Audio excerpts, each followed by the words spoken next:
ओम शांति। आज है 30 मार्च, शिव बाबा की साकार मुरली। सुनते हैं बाबा के मधुर महावाक्य। बाबा कहते हैं, संग दोष। क्या कहा बाबा ने? मीठे बच्चे, संग दोष संशय बुद्धि बनाता है। इसीलिए संग दोष में फंसकर कभी पढ़ाई नहीं छोड़ना। कहा जाता है, संग तारे कुसंग बोरे। प्रश्न है, बाप की कौन सी श्रीमत तुम्हें कौड़ी से हीरे जैसा बना देती है? उत्तर, बाप की श्रीमत है, बच्चे घर गृहस्थ में रहते हुए कमल फूल समान रहो। जैसे कमल फूल को कीचड़ और पानी टच नहीं करता, ऐसे विकारी दुनिया में रहते हुए विकार टच ना करे। यह तुम्हारा अंतिम जन्म है। कौन सा है? अंतिम जन्म। निर्विकारी दुनिया में चलना है, इसीलिए पवित्र बनो। इसी एक श्रीमत से तुम कौड़ी से हीरे जैसा बन जाएंगे, स्वर्ग का मालिक बन जाएंगे। गीत है, मुझको सहारा देने वाले। ओम शांति। बाप ने समझाया कि भगवान एक ही है, जिसने भगवती को रचा, बरोबर भगवानुवाच्य है। जैसे बैरिस्टर वाच, सर्जन वाच, यह फिर है भगवानुवाच्य। भगवान कहते हैं, मैं तुम्हें स्वर्ग का मालिक, राजाओं का राजा बनाऊंगा। यह है गीता। परंतु मनुष्य भूल गए हैं कि गीता का भगवान कौन था। श्री कृष्ण तो था स्वर्ग का नंबर 1 प्रिंस। इतनी उच्च प्रारब्ध किसने प्राप्त कराई? ऊंचे ते उच्च प्रारब्ध है राधे कृष्ण अथवा लक्ष्मी नारायण की। यह बात कोई भी समझ नहीं सकते। राधे कृष्ण स्वयंवर के बाद लक्ष्मी नारायण बनते हैं। उन्हों को यह उच्च पद किसने दिया?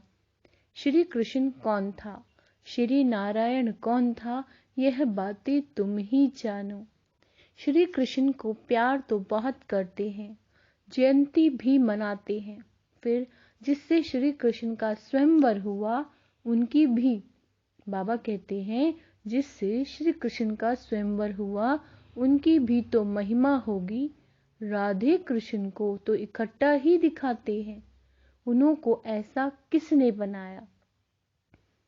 रचयिता एक निराकार को ही कहा जाता है।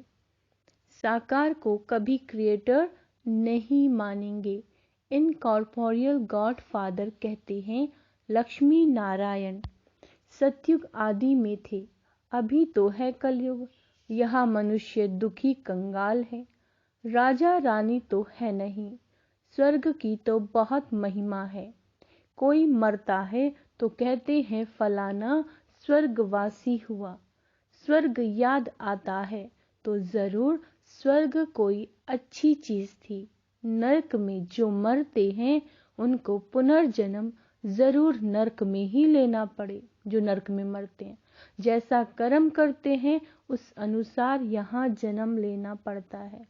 अब भगवान है निराकार ज्ञान का सागर, जिसको सभी मानते हैं। उनका यादगार मंदिर भी शिव का है। ब्रह्मा विष्णु शंकर का चित्र देंगे तो कहेंगे यह ब्रह्मा है, यह विष्णु है। भगवान ब्रह्मा व भगवान विष्णु नहीं कहेंगे। भगवान एक निराकार को कहेंगे, वह शिव ही है। अभी तुम बच्चे जानते हो, हम फिर से लक्ष्मी नारायण भगवान भगवती बन रहे हैं। किस द्वारा? भगवान द्वारा, है ना। क्रिएटर बाप है, स्वर्ग का रचयिता शिव बाबा। जरूर उसने प्रारब्ध दी जो यह स्वर्ग का मालिक बने। चित्र तो तुम बच्चों के पास है, यह भी मनुष्य समझते हैं। लक्ष्मी नारायण सतयुग के मालिक थे। सिर्फ ये भूल गए कि लक्ष्मी नारायण छोटेपन में राधा कृष्ण थे। सतयुग में महाराजा महारानी थे, तो जरूर उन्हों का बचपन भी होगा। उन्हों की यह प्रारब्ध जरूर स्वर्ग के रचयिता ने बनाई होगी। वह कब आया होगा, किसी को भी ये पता ही नहीं है। शिव का लिंग तो है, बाबा कहते शिव का लिंग तो है, यह शिव का बड़ा रूप करके रखा है। बाबा कहते हैं वास्तव में कोई इतना बड़ा तो है ही नहीं, वो तो स्टार है। उनका कोई चित्र तो समझ ना सके, वह सिर्फ पूजा के लिए बड़ा चित्र बनाया है। तो यह देवी देवता धर्म किसने स्थापन किया, बाबा पूछ रहे हैं। नाम चाहिए, क्रिश्चियन, बौद्धिक आदि सबको मालूम है, सबको मालूम है कि हमारा धर्म फलाने ने स्थापन किया था। उनका धर्म शास्त्र यह है, पहले पहले मुख्य बात ही यह है। इसीलिए बाबा चित्र बनवाते हैं, समझाने के लिए ही बनवाते हैं। आगे वाले चित्रों में कोई लिखित थोड़े ही था, ये तो समझाया है स्वर्ग का रचयिता परम पिता परमात्मा। स्वर्ग में है सदा सुख, क्या इतने सब मनुष्य वहां होंगे, बाबा पूछ रहे कि इतने मनुष्य वहां होंगे। झाड़ पहले छोटा होता है फिर बढ़ता जाता है। स्वर्ग में बहुत थोड़े होंगे आत्माएं, नरक में बहुत हैं। स्वर्ग में सिर्फ देवी देवताओं की राजधानी थी, यह और कोई नहीं जानते। पूछना चाहिए यह सृष्टि का चक्र कैसे फिरता है, बताओ। 5000 वर्ष पहले बरोबर यह लक्ष्मी नारायण का राज्य था, उसको स्वर्ग कहा जाता था, वह पास्ट हो गया। नई दुनिया जो थी वह अब पुरानी हो गई है। अच्छा फिर क्या होगा, फिर स्वर्ग आएगा। भक्त याद करते हैं स्वर्ग व मुक्ति धाम को। क्यों याद करते हैं, क्योंकि यहाँ दुखी हैं। स्वर्ग में तो सदैव सुख होता है, बाप थोड़े ही बच्चों को रचकर दुखी बनाएंगे, यह तो हो नहीं सकता। तुम जानते हो सतयुग से त्रेता द्वापर कलयुग होना है। सतयुग का अंत त्रेता के आदि का संगम कोई कल्याणकारी नहीं है। सतयुग का अंत और त्रेता की जो आदि का जो संगम है कोई कल्याणकारी नहीं है। क्यों, क्योंकि सतयुग में जो 16 कला संपूर्ण है वही देवी देवता फिर 14 कला बन जाते हैं, तो वह कल्याणकारी युग थोड़े ही हुआ। फिर त्रेता के अंत, द्वापर युग के आदि का भी संगम हुआ, परंतु उसमें भी कलाएं कम हो जाती हैं। सतो प्रधान से बाबा कहते हैं सतो रजो तमो में गिरते हैं।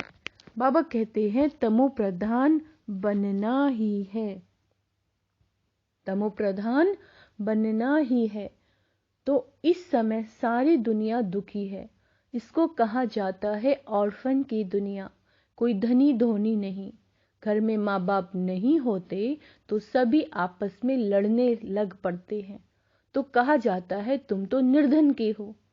वह तो हो गई हद की बात, अभी यह है बेहद की बात।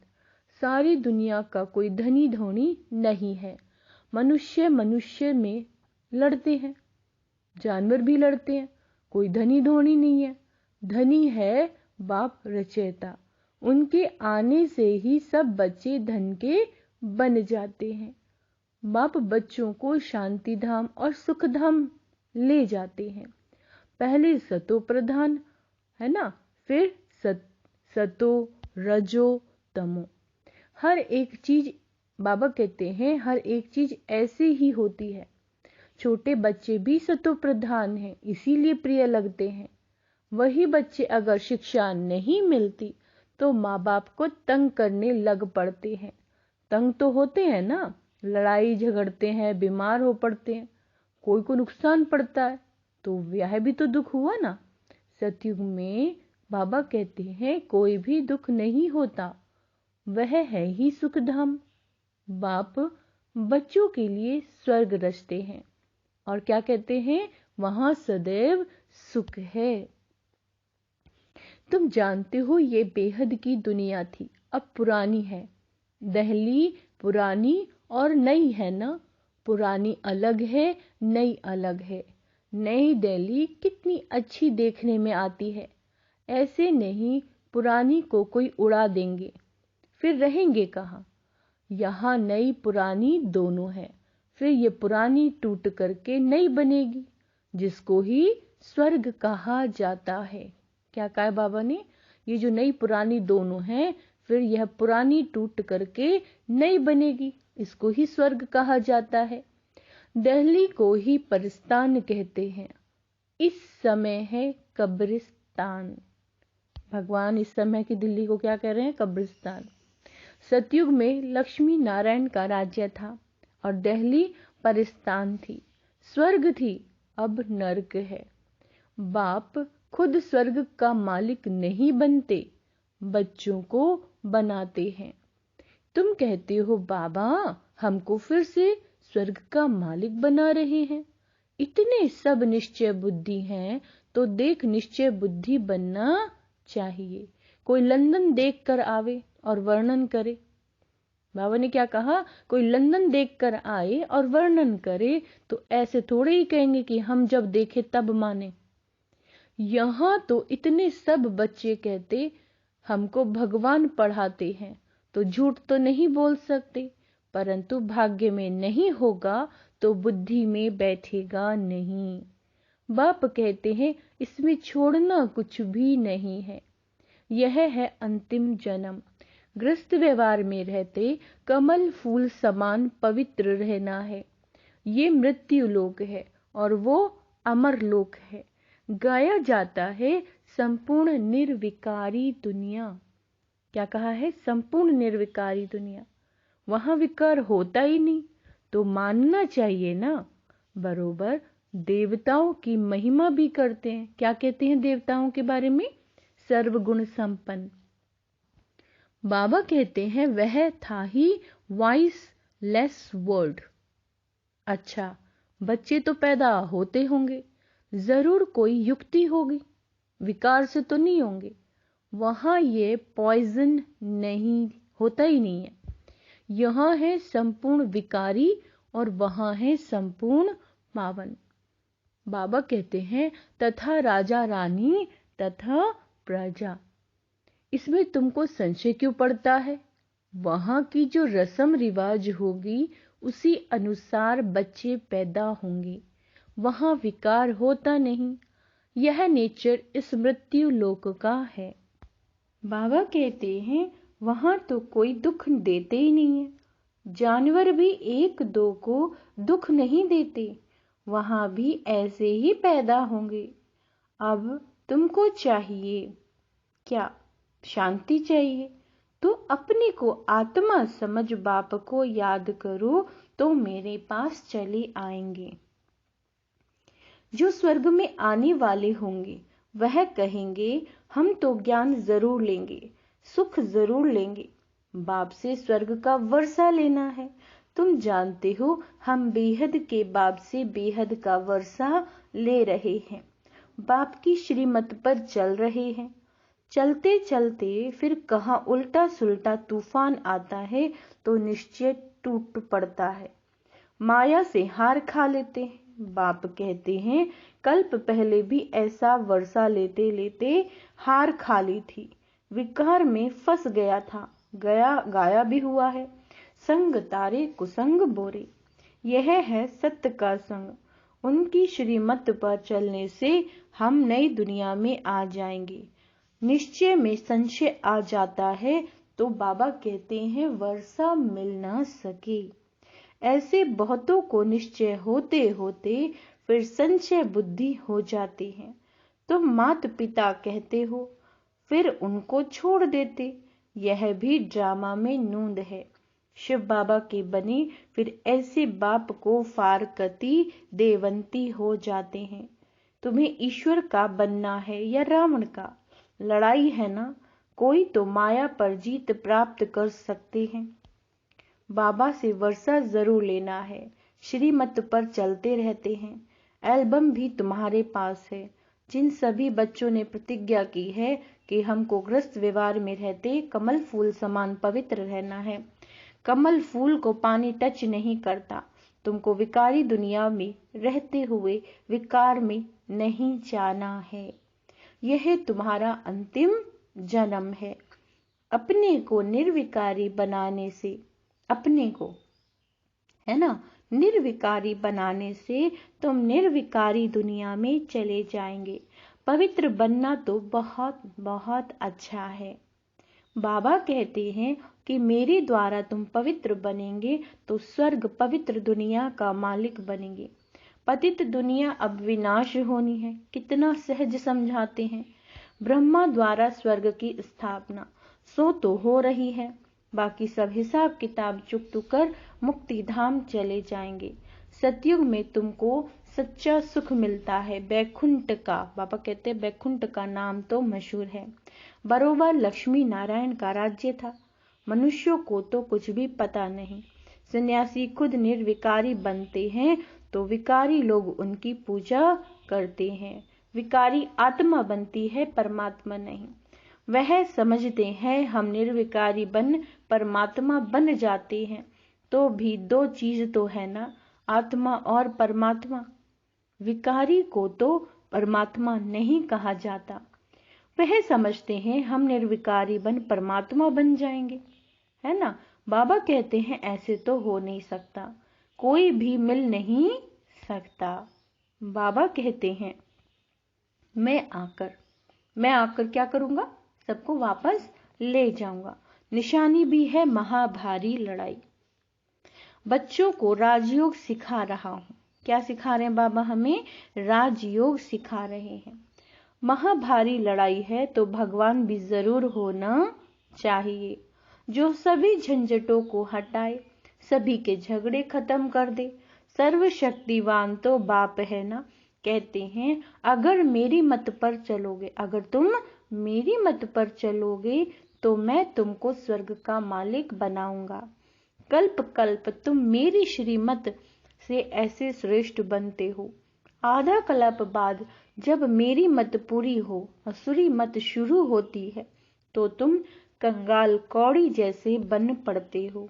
अब फिर तुमको कौड़ी से हीरे जैसा बनाता हूँ, तो श्रीमत पर चलना चाहिए ना। बाबा कितना सहज समझाते हैं। अच्छा, मीठे मीठे सिक्के लदे बच्चों प्रति माता पिता बाप दादा का याद प्यार और गुड मॉर्निंग। रूहानी बाप की रूहानी बच्चों को नमस्ते। हम रूहानी बच्चों की रूहानी बाप दादा को याद प्यार, गुड मॉर्निंग, नमस्ते मीठे बाबा, शुक्रिया बाबा, शुक्रिया। धारणा के लिए मुख्य सार। बाबा कहते हैं किसी भी तूफान के कारण, क्या कहा? किसी भी तरह के तूफान के कारण निश्चय में कमी ना आए, इसके लिए संग दोष से अपनी संभाल करनी है। श्रीमत पर पूरा पूरा चलना है। इस अंतिम जन्म में श्रीमत पर संपूर्ण निर्विकारी जरूर बनना है। विकारी दुनिया में रहते हुए विकार टच ना करे, ये संभाल करनी है। इस दुनिया में रहते हुए विकार टच ना करे। कौन कौन से विकार हैं? काम विकार, क्रोध ना आए, ईर्ष्या ना हो, है ना, और अहंकार, काम, क्रोध, लोभ, मोह, किसी चीज के प्रति लोभ नहीं, किसी व्यक्ति से कोई मोह नहीं, संतान से भी नहीं। तो इस तरह से सभी विकारों से दूर रहना है। बाबा कहते हैं श्रीमत पर पूरा पूरा चलना है। इस अंतिम जन्म में श्रीमत पर संपूर्ण निर्विकारी जरूर बनना है। विकारी दुनिया में रहते हुए बाबा कहते हैं विकार टच ना करे, ये बहुत संभाल करनी है। वरदान है अपने हर कर्म द्वारा दिव्यता की अनुभूति कराने वाले। अपने हर कर्म के द्वारा दिव्यता की अनुभूति कराने वाले दिव्य जीवनधारी भव। बाप दादा ने हर बच्चे को दिव्य जीवन अर्थात दिव्य संकल्प, दिव्य बोल, दिव्य कर्म करने वाली दिव्य मूर्तियां बनाया है। दिव्यता संगम युगी ब्राह्मणों का श्रेष्ठ श्रृंगार है। दिव्य जीवनधारी आत्मा किसी भी आत्मा को अपने हर कर्म द्वारा साधारणता से परे दिव्यता की अनुभूति कराएगी। दिव्य जन्मधारी ब्राह्मण तन से साधारण कर्म और मन से साधारण संकल्प कर नहीं सकते। वे धन को भी साधारण रीति से कार्य में नहीं लगा सकती। स्लोगन है दिल से सदा यही गीत गाते रहो, पाना था सो पा लिया। तो चेहरा खुशनुमा रहेगा, है ना। शिव बाबा को पा लिया, और क्या चाहिए पाने के लिए, है ना। तो पाना था सो पा लिया। और बाबा ने क्या कहा है, आपका जो कर्म है उसमें दिव्य बोल हो, दिव्य कर्म हो, है ना। करने वाली दिव्य मूर्तियां आज बाबा ने हमें बताया है। बाबा ने ये भी कहा आज संग से बहुत संभाल करनी है। जो व्यक्ति ज्ञान में नहीं है, अगर आप ऐसी आत्माओं के साथ बैठेंगे तो उनके संग का रंग लग सकता है और आप अपने प्रारब्ध से, अपने वर्षे से वंचित हो सकते हैं। अच्छा, ओम शांति।